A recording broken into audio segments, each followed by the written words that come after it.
Well, as I said, we had Andrew Bailey on and we'd reached out to Casey and she hadn't got back to us. She's clearly a platform fan, though. She was listening. So we are joined now by the New Zealand First candidate and newly minted list MP for New Zealand First. Ben, you've got to put it to here. Casey Costello. Casey, how are you? Very good, thank you, Sean. How are you? Not bad. Now, people, I just have to tell you, bit of buzz around you as not being a complete idiot. Oh, that's a great compliment. Thank you very much. My family might dispute that point, but thank you. All right. Now, you have been, amongst other things, a police officer, I understand? Yeah, I did most of my service in the Franklin area. So I started at Papakuran, which covered the Franklin district. So yeah, that was my first real job as an adult. Right. You've worked security at Parliament, I understand. Yeah. I went down, did about 3 years. So I was tasked with sort of upgrading security systems and the electronics, the security control room, and put in the X-ray screening and all that sort of stuff. Yeah. And in between that, what you've done some law? You're a lawyer? No, gosh, no. Not a lawyer. Okay. Sorry. I think someone else. Okay, all right. Well, sorry for the insult. No letters after my name, I'm sorry. Yeah, and you have been a spokesman or are a spokesperson for Hobson's Pledge? Yeah, so I was spokesperson up until I accepted a candidacy with New Zealand First, but then I stepped back and started campaigning. So that was about July, I think, this year. All right. Are you surprised to be in Parliament as a list MP? Yeah. Yeah, it sounds naff, but hang on, you just gave me an honest, straight answer. You've got to stop that. Humble. It's never going to work out, Casey. Yeah, that'll be the end of my career. I just feel so humbled. Like it just, I suppose because everything was such a whirlwind and, as you know, election night happens and then that Monday morning you're on a flight at 6 o'clock in the morning down to Wellington. It was just, your feet hardly touch the ground. And I felt amazing when I walked into Parliament when I started working there. To walk in there as an MP, I feel very, very privileged. And Casey, but someone had to stand in Port. Did you were on the candidate list in Port Waikato anyway before Neil's death? Yeah. So this is where I live. I live in Pocono, so This is my town. So.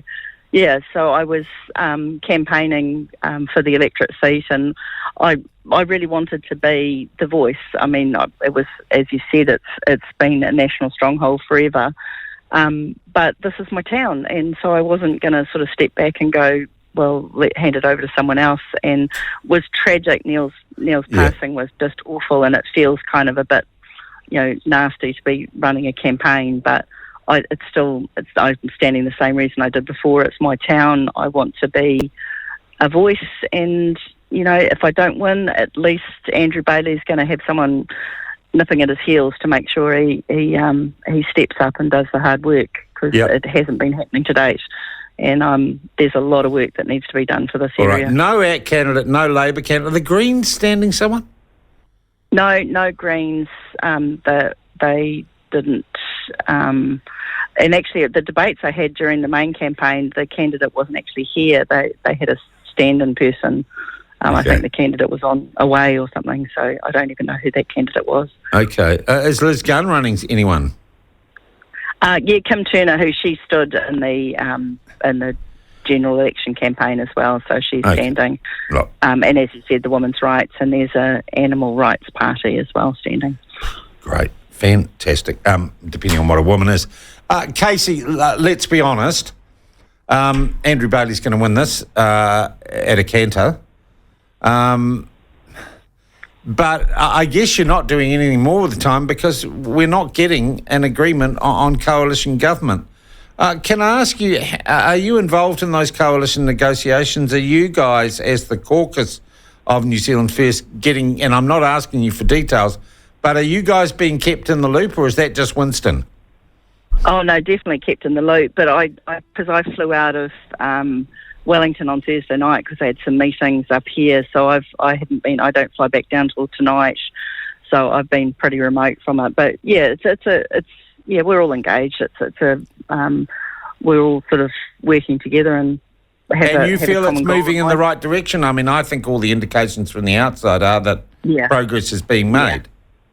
Yeah, definitely. And we're all wanting to get a government up as fast as possible. So I think there's real common ground. And but unfortunately, and I know, like, what you're saying about this is a national stronghold, but the country voted for a change, and the country voted for something different, and I represent that, and that's pretty much what I'm pushing for, is to give people the option, and we need someone more that's going to not just show up for the opening of the kindergarten. We need someone that's actually going to stand up to the super city and the council, because we're kind of the tail end of the Auckland super city, and we kind of get forgotten. So, Casey, I'm here to make some noise. Could I ask you, have you had a bevy or a beer or a cup of tea with any of the ACT MPs?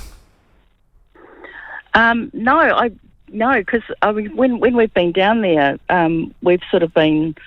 We're over in number 1, the terrace, so we're kind of way out of the way as well. So. We're you not guys even in the should have main a joint caucus drinks at the back bench or something one night and just get to know each other. Just an idea. And that's the thing, is I think, when you get in there, it's really different. It's, we're all kind of in the same boat, and it's not the adversarial sort of world that people like to paint. It's actually, quite camaraderie. Yeah, because of your work with Hobson's Pledge, what are your views? And it would seem to me that at principle, on the issues of the treaty and the issues of race relations in New Zealand, ACT and New Zealand First actually aren't so very, very far apart.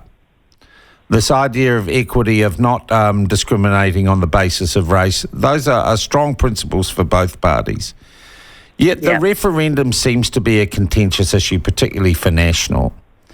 Do you support, personally, and I'm not asking you to commit on behalf of the party, do you support ACT's referendum policy, personally? Personally, I have a real issue. I did some work with Jacinta Price over in Australia earlier in the year. Amazing woman. And I just saw what occurred and what happened. And at the end of the referendum process, did anything get achieved? We've kind of... That race relations hasn't improved in Australia, no positive outcomes, and my concern is, if whichever way the referendum goes, somebody's going to be unhappy. Someone's going to be, because it's always a yes or no. It's a binary question, isn't it?